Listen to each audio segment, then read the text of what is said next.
Oh man, the sheer disappointment for Call of Duty Warzone. People are back at it again. Let's take a look at the few of the comments here that people are saying, and it is endless. There's not a lot of places that you're looking right now that are talking about this game in a good light. And it's kind of sad because, this is early access day. And even myself, I played, there was one point of today I played for an hour, and the other point I played for about 2 hours. And there was moments where it was fun. I love the new guns. I know a lot of people are hating on the new guns, but the new guns, to me, I'm okay with them. I'm happy with them. I'm glad that there's just something different than the all the same guns. I do like how there's so much ground loot. There's a lot of good in that. I think that makes a lot of sense, and a lot of crates to open up almost all over the map. Even if you're not in a building, there's kind of just crates in random places. And I think that is a big change to what we've seen, because if you're not around buildings, you're pretty much not going to find any crates, right? So if you're landing end game and you need a weapon or you need something, you're not going to find anything. So those two little changes between all the ground loot, all the crates everywhere, that was really good to see in the start. The map, I absolutely love the map. I think the map's a lot of fun. It's done well, but there is certainly parts of it that so I cannot stand the fact that, so a lot of people aren't playing the early access, right? Because honestly, a lot of people that I know and that I play Warzone with, they honestly don't even own Vanguard. So they're not playing today, they'll be playing tomorrow. And so it was just myself playing for a little bit with randoms, which is a disaster because the second they die, they leave. So you're just dealing with, half the time I was by myself. And then I was playing with my brother and I, and we were actually doing quite well for what it is. We haven't played Warzone in a little bit, but same thing. Guys die, they take off right away. So that's kind of frustrating because, there's just two of us working together, communicating, and being pretty average players between the two of us. It's not really doable when you're playing against squads. There's certainly some frustrations there, but you know what? I just want to go through some of the changes that we're going to have were implemented, and some of the things we're going to have going forward when you play Warzone. So there's actually quite a few things here, but I'm going to go through the things that I feel are important. As usual, this is kind of what I do, right? I just go through the things that I think are the most important. So they're just this article touching on the patch notes of kind of what's to come and what has come today. The update on the circle. Okay, now it's pretty similar to what we've had, but I'm just going to go through it. So Circle 1, you'll have weapon crates or cash drops, and those cash drops carry thousands and thousands of dollars. So if you can get that, I think it'll give you up to 10 to 15,000. I saw the guy grab 14 right away, and I think it might be around exactly that, but that gives you a lot of money. So when the loadouts are accessible, you'll be able to buy them right away, or just buy massive amounts of kill streaks, whatever else you need. Circle 2, you have the loadout drops. Circle 3, there's a fire sale, which is nice. Circle 4, weapon crates or cash drops with a high probability. Resurgence or jailbreak or loadout drops, low probability. So you won't see those as often, obviously. Circle 5, we got restock.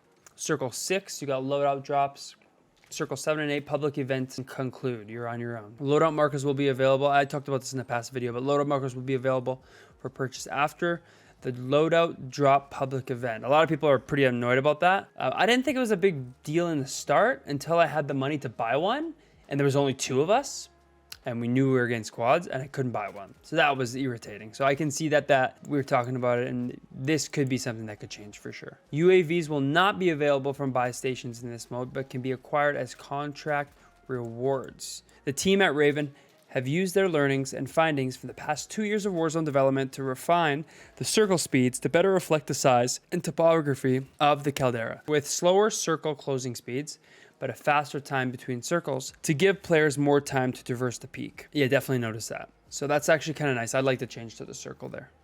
Season 1 comes with more than just a shiny new map, including a slew of brand new features and important changes to features you familiarize yourself with already. I'll be honest, I don't know what they mean by that. There's not a whole lot of new features and important changes to features. I wouldn't label anything either of those, to be honest. So some new contracts. So 3 new types of contracts will spawn across Caldera, including Top Secret. A contract is selected at random, but with significantly increased rewards. Who knows what you're gonna get? So let's say you get a bounty or a scav, whatever it is you get, you'll get a drastic amount of money in comparison to what you would get typically. Big game bounty. Attempt to hunt down an enemy operator with an impressive elimination count, assuming you're confident enough to risk it. Enemy operators can be selected as a bounty target once per match, and these contracts will only show in the tag map at the end of the first circle. A valuable supply drop crate will drop into the map that only your squad has the coordinates to. But be careful, other teams can see the green smoke and try to steal it. A little thing that I think is actually quite nice. Players are now able to ping on the tag map after being eliminated or while in the goosh. Because oftentimes you'll ask, where was buddy shooting you from? And it's hard to explain, so they'll just go on the map and you can't ping, right?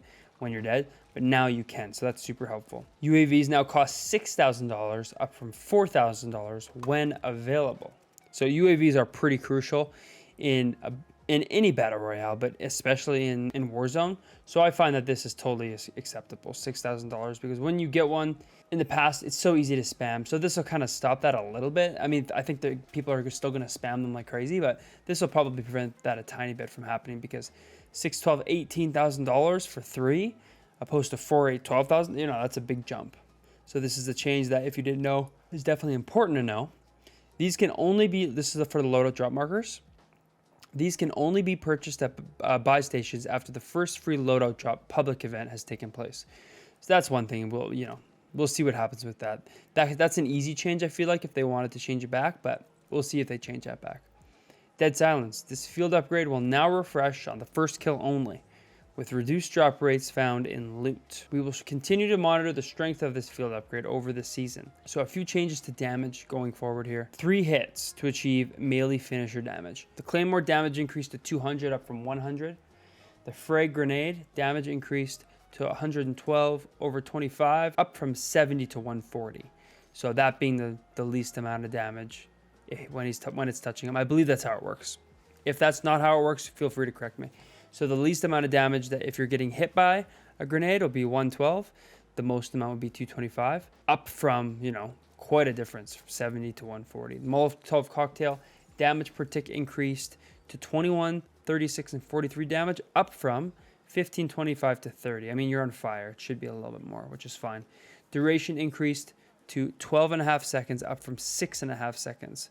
That is huge. I mean, if you're getting touched by a Molotov cocktail, you're in a lot of trouble. Proximity mine damage increased to 225, up from 200. That's pretty slight, but makes sense. They're just trying to make tacticals, I think, a bit more. Semtex damage increased to 74 over 150, up from 70 to 140. I still feel like, it's an explosive. And what if you stick a guy? It's only going to hit him for 150? I think it should hit something closer to 225. And if you stick a guy, I would feel like it should down him. But maybe that's a bit of a stretch. 225 at least is what I think is necessary. I like this one. Damage increased to 2 for the throwing knife. Damage increased to 250, up from 200 on hits to upper torso and headshots. Yeah, I mean, you throw a knife at a guy's head and it hits him for 200 damage and he's still shooting you. It's ridiculous. Lethal equipment has been revised to pack a heavier punch. This balance pass should provide more versatility and provide more impactful hits for players not at max plates. With this change, if a lethal did not down a player with full plates, it still will not. However, it will now be a critical hit to players with little or no plates, the exception being the throwing knife, of course. Tactical equipment, now they mentioned this. This is going to be, they should just call this the irritating grenade, because let me tell you, decoy grenade will now fire rubber bullets with a chance to hit nearby enemies, dealing 1 point. So it's going to take essentially no damage away. It's going to take 1 point of damage for every pellet you get hit by. It's just going to be super irritating. It's going to cause your screen to flinch and so on. Snapshot grenade detection radius increased to double, 28 meters, up from 14 meters. So that's good. Stim will additionally apply a 3-second boost that increases movement, slide, and sprint speed. I was watching my brother and he hit this when he was in the storm, and it shot his health bar up, and he sprinted forward extremely fast. And it's funny that I read this after the fact. I did feel like he moved so much quicker. And heartbeat sensor pulse time increased to 6 seconds, up from 3 seconds. I mean, you're able to pull it out and spam it so often. It's just crazy. The stun grenade. Stun duration decreased to 2.5 to 4.5 seconds, down from 4.7 to 5.5 seconds. With these changes, our goal is to provide players with a range of viable tactical equipment to choose from, rather than feeling disadvantaged for exploring outside of commonly accepted choices, notably stuns, heartbeat sensor, and flash grenades. So the gas mask animation, the change to the gas mask will be the gas mask animation will now wait for reloading. If you're trying to take it off or put it on and you're reloading, nothing will happen. As well as for armored plates or throwing grenades and so on. So it will not cancel and interfere with that, which, I mean, everyone's been asked for that for a while. So that's a good change. All right, there's a little bit more throughout this article, but those are the main things that I found important and effective going forward, especially the tactical changes. Those are good things to know, right? Because that might make a change according to what you're using going forward. A lot of people are starting to use the throwing knife a bit more. And if they have their throwing knife, this might even up that more, right? If you don't have good weapons, but you have a throwing knife, one hit to the chest or head and he's done. The map being the biggest change is great. That's very good to see.